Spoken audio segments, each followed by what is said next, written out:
और अब तक हमारे आज के इस खास एपिसोड में हमने आपको बताया कि पल्मोनोलॉजी डिपार्टमेंट क्या होता है और इसमें किस तरह के वायरल इन्फेक्शंस होते हैं और तमाम चीजें, चाहे वो स्नोरिंग से रिलेटेड हो, ये चीजों को हमने आपको बताया। लेकिन अब जो हमारा सेशन है वो उससे भी ज्यादा खास है, और वो इसलिए खास है क्योंकि अगर ये इन्फेक्शंस आपको होते हैं तो इससे बचने के लिए आपको क्या करना चाहिए।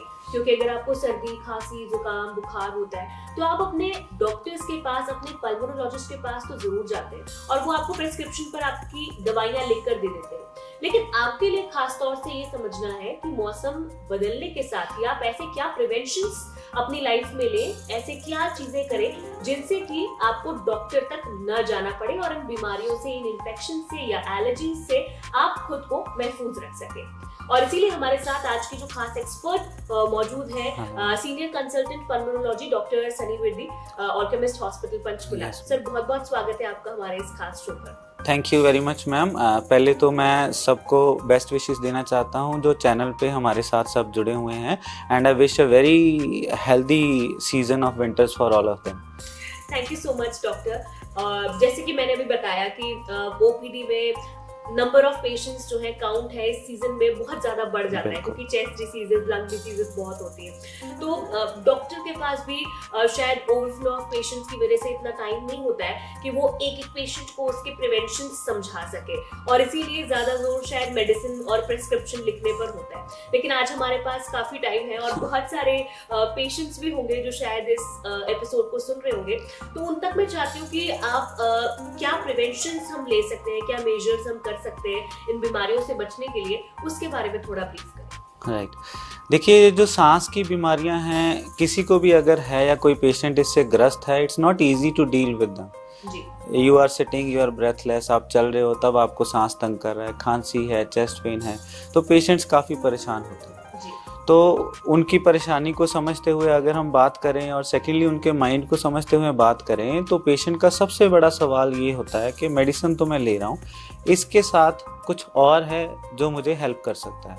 तो अगर हम आसानी से इसको समझना चाहते हैं तो हम इसको इस तरह से डिवाइड कर सकते हैं कि सबसे पहले डाइट, कोई ऐसी डाइट है जो पेशेंट को उसके डिजीज से फाइट करने में हेल्प कर सकती है।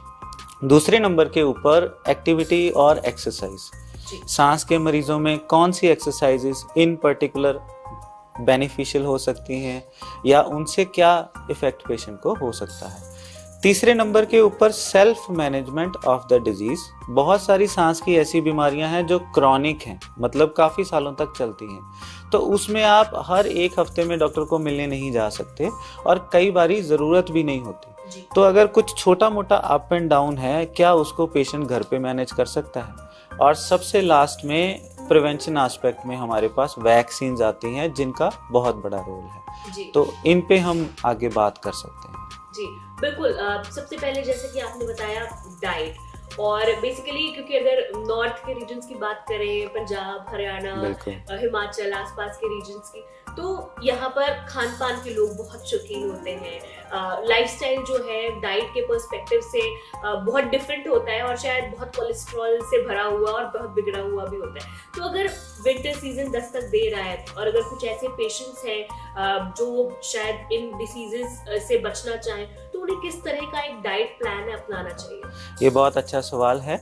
विंटर्स में हमारी डाइट में काफ़ी सारे चेंजेस हो जाते हैं। हम बहुत सारा तेल, मक्खन, घी इस्तेमाल करते हैं। नॉर्थ इंडिया में पराठों के बहुत शौकीन हैं, तो इस तरह के हैवी स्टफ़ी फूड्स बहुत बढ़ जाते हैं। ऊपर से स्पाइसेस जो हैं एवरेज विंटर्स में देखा गया है ज़्यादा यूज़ होते हैं as compare to summers. Liquid diet summers में ज़्यादा रहती हैं, विंटर में लिक्विड्स हमारे रिलेटिवली कम हो जाते हैं, तो इसलिए बहुत सारी डाइट में चेंजेस रहती हैं। अगर हम इन पर्टिकुलर सांस के मरीजों की बात करेंगे तो जो लंग्स की बीमारियां हैं उसमें जो स्रोत हैं, देखिए मैं सिर्फ एक्सपीरियंस पे नहीं बात कर रहा, we are talking about hardcore research जिसके अंदर हम शोध करते हैं और ये देखते हैं कि कौन सी डाइट पेशेंट को बेटर है। तो उसे अगर मैं समराइज करना चाहूँगा तो उसमें सबसे पहले the foods which are rich in antioxidants.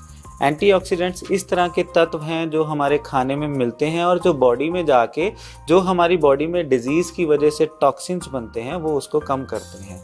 तो एंटीऑक्सीडेंट रिच फूड्स में सबसे पहले फ्रूट्स आते हैं, और उसके बाद वेजिटेबल्स आते हैं। तो मैं ये रिक्वेस्ट करूंगा कि कोई भी पेशेंट अगर किसी भी सांस की बीमारी से ग्रस्त है तो उसे सीजनल फ्रूट्स और सीजनल वेजिटेबल्स जितना हो सके उसको अपना यूज़ करना चाहिए। जब भी हम ये बात करते हैं तो आगे से जवाब आता है कि हम तो जी बहुत फ्रूट्स खाते हैं, हम बहुत वेजिटेबल्स खाते हैं। तो इसमें मैं ये रिक्वेस्ट करूँगा कि जो हमारा वेजिटेबल का इंटेक है, जो नॉर्मली पाया गया है, अगर हमें 100% वेजिटेबल तक पहुंचना है तो हम उसका इंटेक हार्डली 40-50% तक ही कर पाते हैं। रीज़न ये है कि एक तो आपका कटोरी का साइज़ कम होता है, और आप नॉर्मली अगर वेस्टर्न कल्चर में देखोगे तो they use salads in their diet, तो वो प्योर वेजिटेबल्स और रॉ वेजिटेबल्स खाते हैं। हम उन वेजिटेबल्स को जब कुक करते हैं तो उसमें आलू और बाकी चीज़ें डालते हैं, तो जिनका फाइबर कंटेंट और एंटीऑक्सीडेंट ज़्यादा नहीं होता। तो कुल मिला के एक कटोरी में सिर्फ हाफ पोर्शन ही वेजिटेबल्स का रह जाता है। तो हमारी मान्यता है कि हम ज़्यादा खाते हैं पर हम फ्रूट्स और वेजिटेबल्स बहुत कम मात्रा में डेली इंटेक कर पाते हैं। तो इसलिए उसकी मात्रा को बढ़ाना बहुत बहुत ज़रूरी है, जिससे कि आपकी लंग्स जो हैं वो डाइट के साथ साथ हेल्दी हों। उसके बाद सर्दियों के अंदर कुछ इस तरह के खाने हैं जिनको हम कह सकते हैं they are of medicinal value for lung patients. जिस तरह से हल्दी है, haldi is a known anti inflammatory agent और ये बॉडी में इन्फ्लेमेशन को कम करती है। तो अगर किसी को भी लंग्स के अंदर डिजीज़ है और ये एक सिंपल नुस्खा उसको उस डिजीज़ में फाइट करने में और हेल्प कर सकता है। उसके बाद सीज़न चेंज हो रहा है, आप चाय के शौकीन हैं, उसमें थोड़ा सा अदरक और थोड़ा तुलसी यूज़ कर सकते हैं।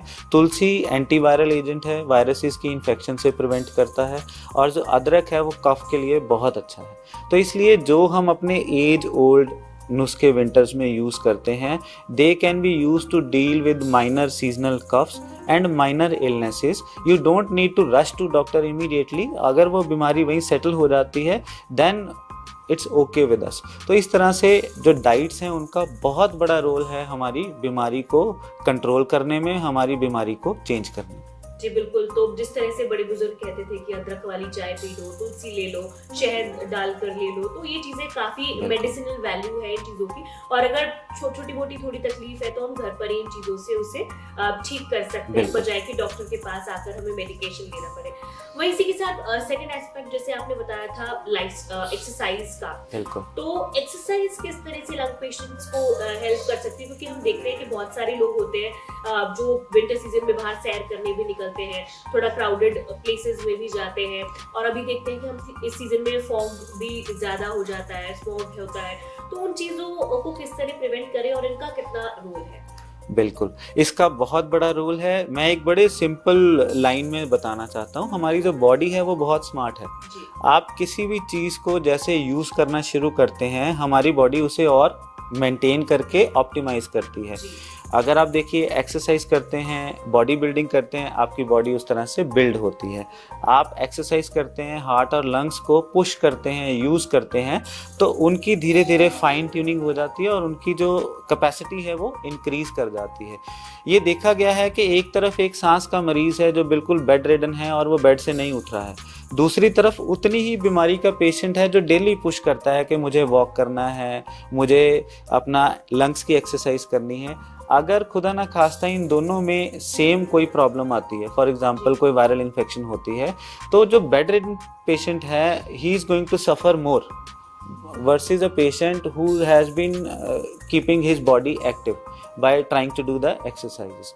तो इसलिए ये बहुत ज़रूरी है कि आप चाहे लंग्स की कोई भी बीमारी से ग्रस्त हैं, डेली आप अपने आप को पुश करें और अपने आप को बेड से बाहर निकालें, ताकि आपकी जो लंग्स हैं वो चलती रहें।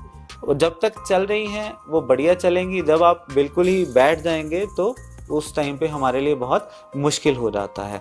अब पेशेंट्स की एक्सरसाइजेस को हम नॉर्मल लोगों के साथ कंपेयर नहीं कर सकते। अगर हम इसे सिंपल वेज में देखेंगे तो walking is the best exercise. तो आप जितना भी वॉक कर सकते हैं वो आपको हमेशा पुश देगा। तो इसलिए अगर बाहर मौसम ठीक नहीं है, सांस के मरीजों को डेफिनेटली इस मौसम में बाहर सैर करने नहीं जाना चाहिए। उस टाइम पे वो घर के अंदर बरामदे में वॉक कर सकते हैं, जिससे कि एक लिमिटेड अमाउंट ऑफ एक्सरसाइज उनकी कंटिन्यू रहे। फिर अभी सीजन फॉग का है, स्मोक का है, जैसे ये थोड़ी क्लियर होगी तो best time is when the sky is clear and you have ample of sun. तो जब टेम्परेचर थोड़ा सा नॉर्मल है उस टाइम पे वो वॉक करने के लिए बाहर निकल सकते हैं। जी बिल्कुल। तो ये क्योंकि कई लोग जो होते हैं मॉर्निंग में उठ के, एल्डरली लोग काफी वो शौकीन होते हैं कि नहीं वॉक पर जाना है, उनका एक मॉर्निंग क्लब होता है, उन लोगों से मिलना होता है, तो वो लोग कई बार इस चीज को नहीं देखते हैं कि फॉग है या स्मॉग है, वो सुबह सुबह अर्ली मॉर्निंग ही सैर के लिए निकल जाते हैं, तो that can also be dangerous. वही अगर बात करें तीसरे एस्पेक्ट की जो डॉक्टर आपने हमें बताया था, वो था सेल्फ मेडिकेशन। क्योंकि कई बार हम देखते हैं कि बुखार होता है, अगर किसी को घर में वायरल इन्फेक्शन होता है, तो आजकल सबसे बड़ी घर में होता है कि एक डोलो, एक कॉम्बीफ्लैम, इस तरह की बीमारियां जो है वो माफ कीजिएगा मेडिसिन जो है वो घर में अवेलेबल होती हैं, तो वो उसको कंज्यूम करके अपना वायरल जो है उसे घर में ही ठीक कर लेते हैं 2-3 दिन में। तो ये कितना ज्यादा डेंजरस हो सकता है, और अगर सेल्फ हेल्प घर पे अगर खुद को करनी भी हो तो उसके लिए सही तरीका क्या? देखिए, 2 तरह से हमें इसको डिवाइड करना पड़ेगा। एक तो वो लोग हैं जो बिल्कुल हेल्दी हैं, going to gym, working daily, lot of exercise, no issues. उनके लिए छोटी मोटी बीमारियों को मैनेज करने में आसानी आती है, और सेल्फ मैनेजमेंट कोई बुरी बात नहीं है until and unless we know के रेड फ्लैग साइंस क्या है। सपोज आपने एक बीमारी को मैनेज करना शुरू किया, बट एक स्टेज है जिसके बाद डॉक्टर की हेल्प की ज़रूरत है। वो स्टेज अगर हमें नहीं पता है तो हम बीमारी को अननेसेसरीली बढ़ा सकते हैं, and that can be dangerous for us. तो इसलिए अगर सिंपल वायरल इन्फेक्शंस हैं, उसमें मोस्टली जो ओवर द काउंटर हमारे को बुखार के लिए मेडिसिन मिल जाती हैं, वो हमें यूज़ करनी चाहिए। अगर आप एंटीबायोटिक्स को यूज़ करना चाहते हैं, it's always recommended that antibiotics should always be taken under the prescription of A doctor, because he is your best guide कि किस तरह से और कितनी देर तक एंटीबायोटिक्स को यूज़ करना है। दूसरे नंबर के ऊपर जो ऑलरेडी पेशेंट्स सिक हैं, जो ऑलरेडी किसी लंग डिजीज़ के साथ ग्रस्त हैं, उन पेशेंट्स को इवन छोटी मोटी बीमारियों में भी चांसेस नहीं लेने चाहिए।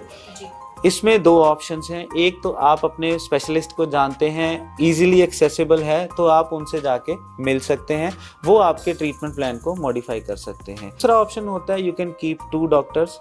हमारे इंडिया में फैमिली फिजिशियंस का ट्रेंड अभी भी चलता है, तो एक आपके सिंपल फैमिली फिजिशियन हैं जो छोटी मोटी प्रॉब्लम्स में आपके हेल्प कर सकते हैं। दूसरे आपके स्पेशलिस्ट हैं, जब उनसे प्रॉब्लम अच्छी तरह से मैनेज नहीं हो पा रही है, then you can meet your specialist and accordingly वो आपकी जो दवाई है उसको मॉडिफाई कर सकते हैं। बट उनको डेफिनेटली इवन छोटी मोटी प्रॉब्लम में भी चांस नहीं लेना चाहिए। और घर पर ही जिस तरह अगर डॉक्टर के बताए हुए तमाम चीज़ों को अगर आप फॉलो करेंगे, अपनी डेली रूटीन में लेकर आएंगे, तो ज़रूर ही शायद इन बीमारियों के होने से आप बच पाएंगे। और अगर बीमारियों की एक माइनर और इनिशियल प्रिलिमिनरी स्टेज है तो उसको भी आप घर पर रहकर ही कंट्रोल कर सकते हैं बिना मेडिसिन के।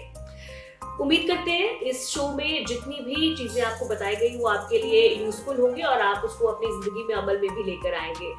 इस खास शो को देखने के लिए आप सभी का बहुत बहुत शुक्रिया।